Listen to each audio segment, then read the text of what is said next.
Hey everybody, it's Jason Blaha here, and today I want to chat with you guys a little bit about something that it seems like a lot of people struggle with when they're picking their exercises, for accessory work or whatever you want to call it for their hypertrophy training. I just call it accessory work. And the problem we have is, people say, well, hey, is this a good exercise? Is this the best exercise to put here for this muscle group? And the problem is that people are thinking in terms of isolation, and I don't mean the word like the bodybuilder term, isolating muscles. They're thinking in terms of isolation of the other variables, and they're just saying, well, I'm just picking an exercise because I think it's a really good exercise. And what they should be looking at is, how do these exercises combine together? Like, if you're trying to get appropriate amounts of volume and workload and stimulus for various muscles, you have to look at the totality of your training. So, you'll see a lot of these smaller movements, my lifters do, and, a lot of small shoulder exercises and single joint exercises there, even though our training is based around big, heavy movements, right? They're based around big, heavy movements, but you'll see these movements, and, so here's the thing I would say.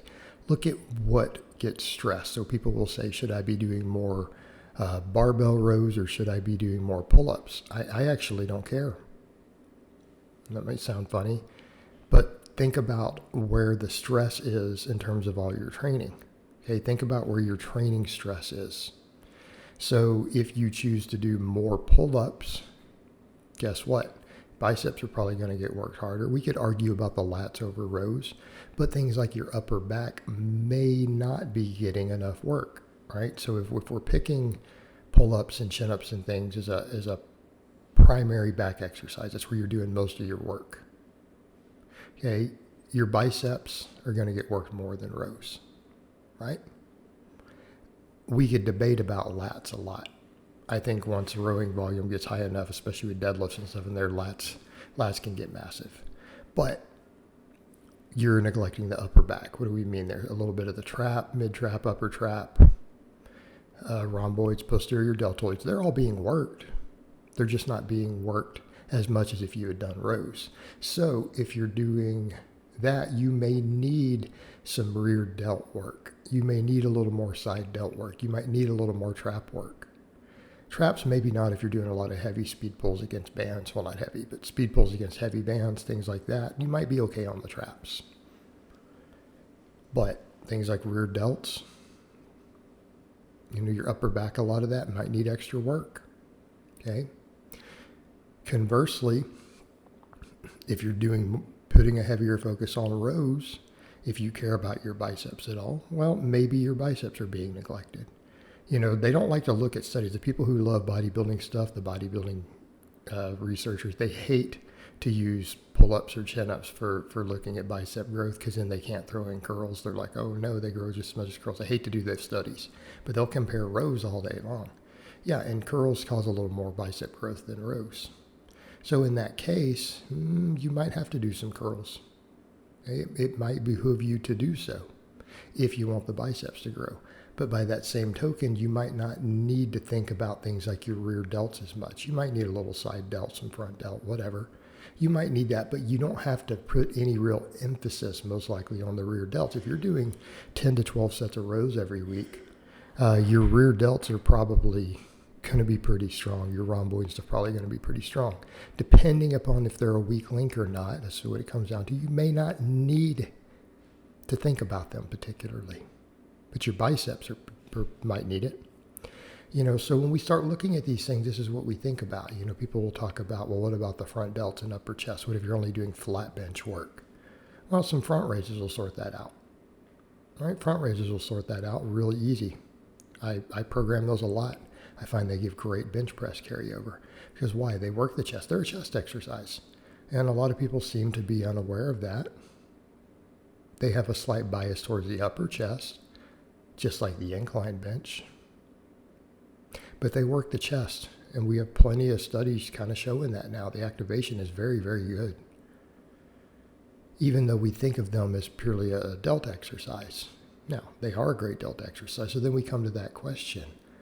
All right, so what else are you doing? Well, if you're doing quite a bit of incline benching, then things like front raises possibly from a volume standpoint might be redundant, because if we're doing some flat bench work or floor pressing or dumbbell pressing, whatever we're doing for our volume, of course we're probably speed benching flat.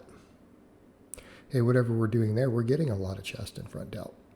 Okay, incline's going to put more focus on the upper and the front delts even more. So you may not need a front raise, but if you are, because again, we may be getting more volume than you can really handle and recover from. Because again, I always remind people there's such things as too much volume. But again, unless those are really weak links, if they're major weak links, phase of doing both might behoove you. But this is what I'm talking about when we're looking at this stuff of combining exercises and saying what else is in the program. Okay, how does this stuff work together for the muscles we're trying to work, instead of thinking purely in terms of this individual exercise is going to work this muscle. All right, because even then your flat benching is still working all those muscles. But the front raise and the incline bench both put a little extra emphasis on them. And a lot of people find the front raise easier on their shoulders than the incline. So this is how we have to look at stuff. The same thing, when people will talk about wanting to do some of the better tricep exercises, skull crushers, JM presses, the stuff that really, really hammers triceps. It's like, well, have you conditioned your tendons enough? You should consider combining some band press downs with it. Because these are exercises that are notorious for elbow inflammation. And a lot of people can't run them long, and they're having to do other movements in place of it, like some, rope press downs and smaller dumbbell extensions when they start getting beat up. And we could look at every muscle in the body in the same way. The same thing, people will talk about standing rows. I'm like, well, if you're doing a lot of good mornings and a lot of low back work, standing rows where you're standing can be a problem. They may be too much fatigue for the low back. They may be too much fatigue for the low back. Okay. Over here, you guys are seeing me there doing those really narrow, deep range of motion belt squats. So people would say, well, why? Won't you technically build more overall muscle with a wider stance? Yes, that's correct. But the deep, narrow, when you go slightly narrower and you go really deep like that, ass to grass, gives the most quad stimulus. Okay, I do a ton of posterior chain work. I also do wide stance squatting for my speed work, at least during the week that this one was done. So when you look at it from that perspective, my posterior chain, my adductors, my glutes, hamstrings, everything else are getting massive amounts of work from all my supplemental lifts, because I do tons of glute ham raises, reverse hyperextensions, all my speed pulls, wide stance speed squats. My quads might need a little more work. So in this case, the stance I'm choosing is purely based upon the remaining of my training and shoring up what might be getting under stimulus, and not worrying about taking that exercise and working the most muscle, because I need to focus more on a really massive muscle that might not be getting optimal stimulus. And this is the way that we have to combine exercises. All right, guys, well, that's really all I have to say on that today. I hope it's been informative, and I'll talk to you guys next time.